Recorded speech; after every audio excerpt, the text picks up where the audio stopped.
Pastor Olúwayọ̀ àtijọ́ tí mo ti rí tẹ́ ẹ ti lọ bá bàbá wa bàbá kí lorúkọ náà ẹjọ́ kí lorúkọ bàbá tí wọ́n lọ bá ẹran mi létí Fálànà, and I say this is your fault. Ìṣubú ẹ̀rẹ̀ gbàgbé gbogbo àwọn adviser ẹ̀ I don't care, go and sue me whatever you want to do. They all this threatening. Ṣé mo yọ ọdún tó ti ń bú bàbá Oyèdépò tó ti ń bú bàbá Redeem?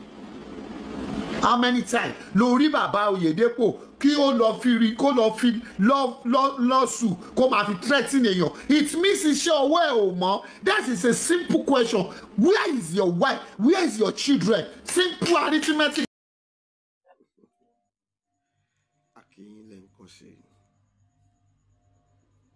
Gbogbo ẹ̀yin olólùfẹ́ wa pátá tí ẹ̀ ń wò wá káàkiri gbogbo àgbáyé, kò sí bí ó ṣe máa burú fún yàn tí kò ní sí olólùfẹ́ fún irú ẹni bẹ́ẹ̀.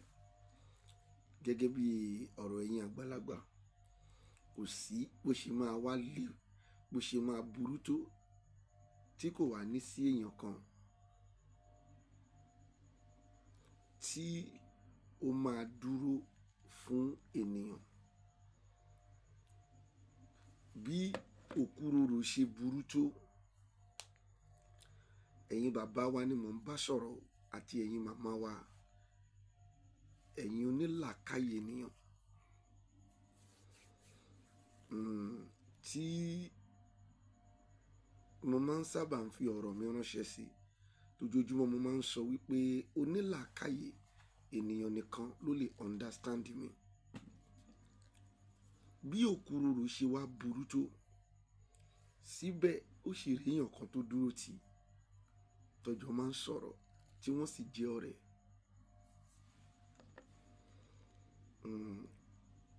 Kò wá sí bí Prophet Olúwalọ̀ bẹ́ẹ̀ ṣe lè máa wò wípé èèyàn búburú ló jẹ́ tí kò ní sí èèyàn tí ó máa dúró tì. So no matter what you are saying, our viewers, mo fẹ́ jẹ́ kí yẹn clear fún yín. A ní kẹ́ ẹ má bú wa, a sì ní kẹ́ ẹ má sọ̀rọ̀ sí wa, a ní kẹ́ ẹ má bẹnu àtẹ́lù wa, a ní kẹ́ ẹ má bẹnu àtẹ́lù Ọlọ́run. Ṣùgbọ́n mo máa ń fẹ́ fi yí àwọn èèyàn pé àwọn tó bú wa lánàá wọ́n ti ní problem lénìí, àwọn tó dẹ̀ bú wa lénìí wọ́n máa padà ní ìṣòro lọ́la. Ẹ̀yin náà mọ̀ mí dáadáa wípé mi kì í dá sí ẹjọ́ tí kò ní wéètì, tí kò ní ìfìdímúlẹ̀ dáadáa.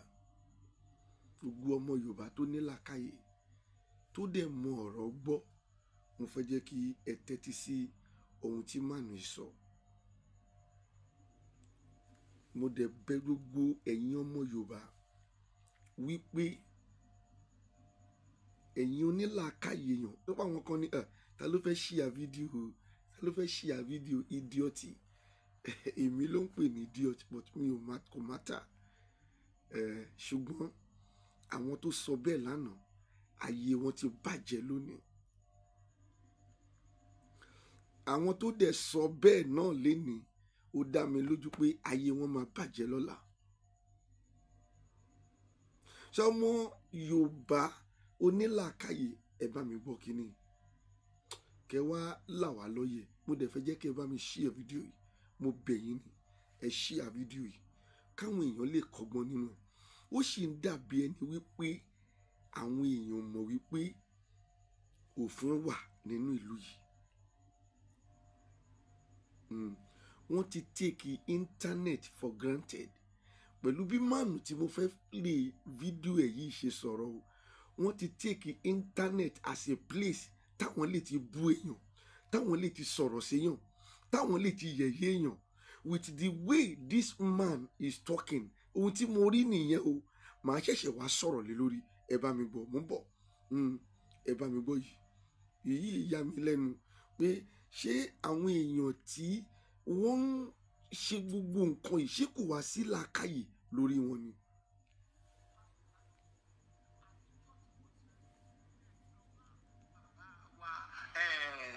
bàbá kí lorúkọ náà ẹjọ kí lorúkọ bàbá tí wọ́n lọ bá ẹran mi létí Fálànà, and I say this is your fall.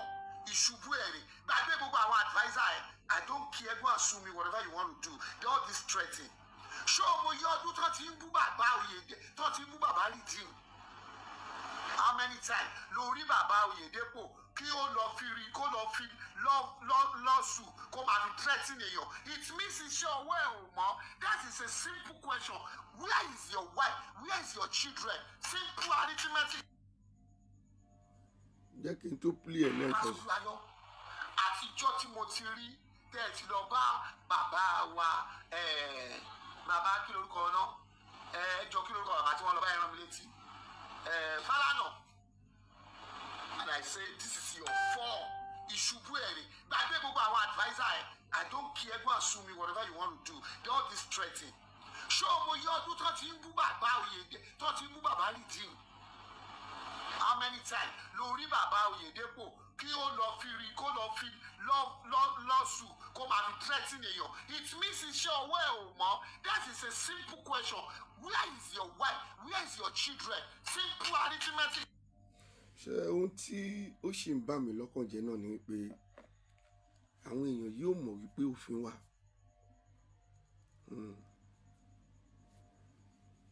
Ó ń ṣe ẹbí mi, òun wá ń béèrè ọ̀rọ̀ lọ́wọ́ mi. Kò possible. Ọ̀rọ̀ tó relate about my personal issue. Ẹ ń ṣe bí ìyàwó Olúwalọ́. Ẹ ń béèrè ọ̀rọ̀ lọ́wọ́ Olúwalọ́. Ọ̀rọ̀ tó relate personal issue. Ṣé ń gbọ́ mi? Ẹ jọ̀ọ́ ẹ má bá mi fi ti ayọ̀ gbọ́rọ̀ yìí dáadáa. Now, ẹni tó lè béèrè irú ọ̀rọ̀ yẹn a jẹ́ wípé ẹbí ìyàwó Olúwalọ́. Sọ pé mo ti ń tẹnu mọ́ ọ̀rọ̀ mi ò change, the same thing ni. Now, ẹnì kejì tó lè béèrè irú ọ̀rọ̀ yẹn nígbà tí ọ̀rọ̀ yẹn bá dàbí ẹni wípé ọkùnrin yìí ò fẹ́ provide obìnrin yìí, a jẹ́ wípé ìjọba orílẹ̀-èdè Nàìjíríà. Now, ẹni tẹ́ ń bá fà orí ẹ̀ pé no matter bóyá ọ̀rọ̀ yìí máa ṣí mọ́ lórí àbí ò ní ṣí mọ́ lórí, ó tán orí ẹni yìí pé ẹ̀yin fẹ́ mú internet as a place láti máa insult èèyàn. tó tẹ bá wo bí màmí yẹn ṣe sọ̀rọ̀ á ní àtijọ́ tóun ti rí Olúwalọ́ tó lọ bá Fálànà lòun ti mọ̀ pé ó máa fall. No, bó tiẹ̀ lọ bá Fálànà yẹn pé ẹjọ́ yìí ẹ sáàbù wọn níwèé, ibi tó bá máa wá lọ bó jẹ́ kóòtù náà ni ẹ̀jẹ̀ àgbẹ̀ lọ kóòtù. Ìkíní ó jẹ́ kó ti mọ̀ wípé máàlù yẹn ó ní nǹkan kan nínú. Ẹni tó bá ṣẹ̀, ẹni tí ó bá ṣẹ̀ ń tòótọ́, jẹ́ kí n sọ fún ẹ, kò lè lọ láti sọ pé yá ẹ gbé mi lọ sí kóòtù. Ṣé àní ẹ ṣì ń rò wípé kò sófin, ẹ ṣì ń rò wípé kò sádájọ́, ẹ ṣì ń rò wípé ó dàbí pé sí nǹkan kan. Ṣé o ń gbọ́? Tó bá gbọ́ fídíò yẹn dáadáa, ó ní àtijọ́ tó ti lọ sí ọ̀dọ̀ Fálànà lòun ti mọ̀ pé the beginning of his fall, Olúwalọ́ ò lè fall. Tó tiẹ̀ lè gbé step yẹn, ìyẹn fún mi ní confidence wípé máàlù yìí ó mọ ohun tó ń ṣe sẹ́. Nǹkan kan wà nídìí ọ̀rọ̀ ohun tó kọ̀ṣì wà ńlẹ̀ yìí ló ṣe rí pé ó ń wòran. Máàlù yìí ó mọ ohun tó ń ṣe, ìyẹn lọ bẹ́ẹ̀. Ìkejì, wàá wá rí wípé tó bá tún wo ohun tí máàlù yẹn sọ, ó ní ìjọ wo lórí wípé Adébóyè wọ́n bú Adébóyè ó lọ gbéyàn lọ sí kóòtù. Ìjọ wo lórí pé wọ́n bú Oyè, that is ẹ fẹ́ sọ social media dé ibi tí wọ́n ti máa bú èèyàn, ẹ máa búyàn, èèyàn yẹn ò dẹ̀ ní take action. Mo ti sọ nínú fídíò mi tó kọjá, àkókò yín ti tó. Ọ̀pọ̀lọpọ̀ ló máa fi aṣọ péńpé oko ọba. You want to take it as a pleasure. Ìyẹn ló ṣe sọ bẹ́ẹ̀. Recently, Bàbá Adébóyè sì fi ọwọ́ kùnsùn ọlọ́pàá mú ọmọ kan tó ń bu tí àwọn Sowore ṣó ń gbọ́ mi tí wọ́n lọ gbà sílẹ̀. Bóyá o mọ̀ yẹn. Listen carefully. Gbogbo wa ló ti wọ̀n sí wípé ìsídà owó YouTube, owó TikTok, owó Facebook tẹ́ ń gbà òun ló jẹ́ kí ẹ mú iṣẹ́ yìí gẹ́gẹ́ bí iṣẹ́. Àwọn kan wà níbì kan tó ń kówó fún yín pé ẹ máa ṣe. Ìkẹta, ẹ dìídì mú iṣẹ́ yìí níṣẹ́ pé ẹ fẹ́ kàn máa bú àwọn èèyàn. If not, ẹ ò ní sọ wípé ẹ ṣe Bàbá Adébóyè látijọ́ tó ti ń bu ṣó fọlọ́pàá mú yàn. No, tèèyàn kan lẹ máa ṣe tẹ máa fi kọ́gbọ́n. If not, ẹ ò ní sọ wípé ṣé Bàbá Oyèdépò ṣó fọlọ́pàá mú yàn. Tèèyàn kan lẹ máa ṣe tẹ máa fi kọ́gbọ́n. Listen, pé mo jẹ́ ìránṣẹ́ Ọlọ́run, ìyẹn ò ní kéèyàn insult mi o. Bọ́ọ̀rù ẹ bá gba pé kí ọlọ́pàá gbé ẹ, ọlọ́pàá máa gbé ẹ. Lórí nǹkan tí mo mọ̀ wípé mi ò jẹ̀bi lórí ẹ̀. Tí mánu yìí bá lọ sí ọ̀dọ̀ Fálànà láti lè fáìlì case against àwọn tó ń raise allegation, ìyẹn ń jẹ́ kí a máa rí wípé Sam Olúalọ́ ó mọ ohun tó ń ṣe. Then ìkejì, ìyẹn ń jẹ́ ká máa rí wípé mánu yìí ó dà pé kò sí ìdọ̀tí nínú ẹrù yìí. Ó fẹ́ make sure wípé àwọn tó jẹ́ kó handle kéèsì gangan lọ handle ẹ̀. Ìkẹta, why are you fearing? Kí ló dé táyà yín já nígbà tí ẹ gbọ́ pé Olúalọ́ ó lọ gbé allegation tẹ rise against ẹ lọ sọ́dọ̀ lọ́yà láti tú ìsàlẹ̀ nǹkan yìí dáadáa? Kí ni ìjayà yín? Ṣebí tó bá jẹ́ pé ẹ kárúfín tòótọ́, tó bá jẹ́ wípé ẹ dúró ńlẹ̀ tòótọ́, tó bá pè yín ẹ̀yin náà ẹ wá dẹ́jọ́ yín. Ìjọba là ń sọ. Èyí jẹ́ kí n mọ̀ wípé ẹ ò mú tẹ̀ ń ṣe rárá àtọ́. Ẹ ń búyàn, èèyàn dẹ̀ lọ ẹ ń raise allegation lórí èèyàn. Ẹniyàn ò tiẹ̀ lẹ́tọ̀ọ́ láti dá yín lóhùn. Bẹ́ẹ̀ náà ni ẹ ò lẹ́tọ̀ọ́ láti béèrè irú question tẹ́ ń béèrè lọ́wọ́ ẹ̀. Mo sì máa sọ lójoojúmọ́. Ìkejì ẹniyẹn wá rí i pé the next thing tó jẹ́ kóun ṣe is a legal step. Ó dẹ̀ correct. Is very correct. Sam Olúalọ́ is very correct. Ẹ fẹ́ máa rubbish àwọn ìránṣẹ́ Ọlọ́run torí ẹ̀ lẹ ṣe sọ pé Oyèdépò látijọ́ tó ti ń bu ṣé ó lọ fọlọ́pàá mú yàn. You want to take it as a business. Kẹ máa rubbish àwọn èèyàn on the internet. Onílàákàyè ènìyàn ni mo fẹ́ jẹ́ kó gbọ́rọ̀ yìí o. Pẹ̀lú bí màánù yìí ṣe sọ̀rọ̀, I don't need to mention your name. Tẹ mo mọ tó ń pè lófin o. Ṣùgbọ́n mo kàn mú nǹkan kan jáde nínú ọ̀rọ̀ ẹni. And I'm not fighting anybody. I am only saying what it is truth. And everybody must know that it is what it is truth. Ó dá lójú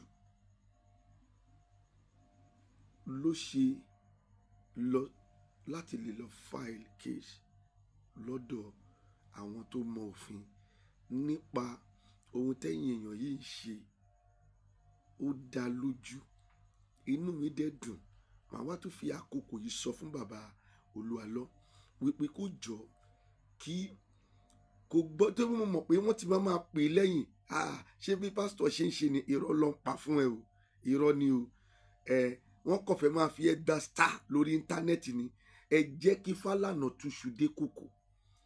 Gbogbo ẹni tí agbára bá ká, tí agbára òfin bá ká mú ohun tó ń ṣe yìí, tó jẹ́ pé kò jẹ́ kó ṣe, ẹ jẹ́ kó lọ fi aṣọ péńpé roko ọba.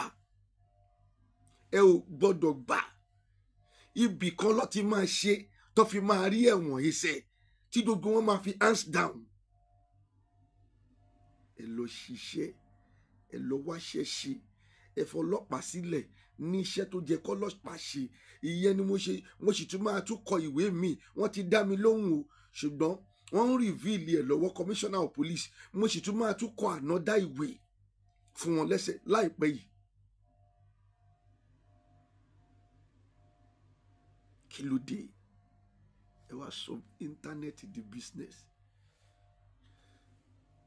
mo máa attach fídíò yìí kẹ́ ẹ gbọ́, kẹ́ ẹ lè rí i pé Falana has been a threat to them. but mo mọ̀ pa máa lọ máa bẹ bàbá yẹn lẹ́yìn, àwọn kan máa lọ máa pè pé ṣé ìránṣẹ́ Ọlọ́run máa ń ṣe bẹ́ẹ̀ ni? ìránṣẹ́ Ọlọ́run ń ṣe bẹ́ẹ̀.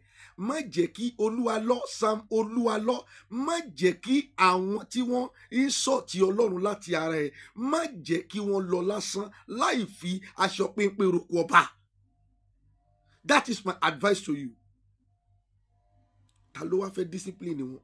bẹ́yìn ò bá ti wá dìde báyìí kẹ́ ẹ gbọ́n ìdọ̀tí yẹn kúrò lára yín. tó mo mọ̀ pé with pé ẹ tiẹ̀ lọ gbé lọ́ọ̀yà yẹn, ọkàn mi balẹ̀ wípé ẹ mú un tẹ̀ ń ṣe.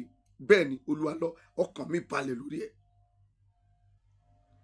as a sensible person, torí ẹ̀ pé tó bá jẹ́ pé nǹkan kan wà nídìí ọ̀rọ̀ yìí tó le ni, mo mọ̀ pé kò ní gbé lọ́ọ̀yà, á máa wòran yín.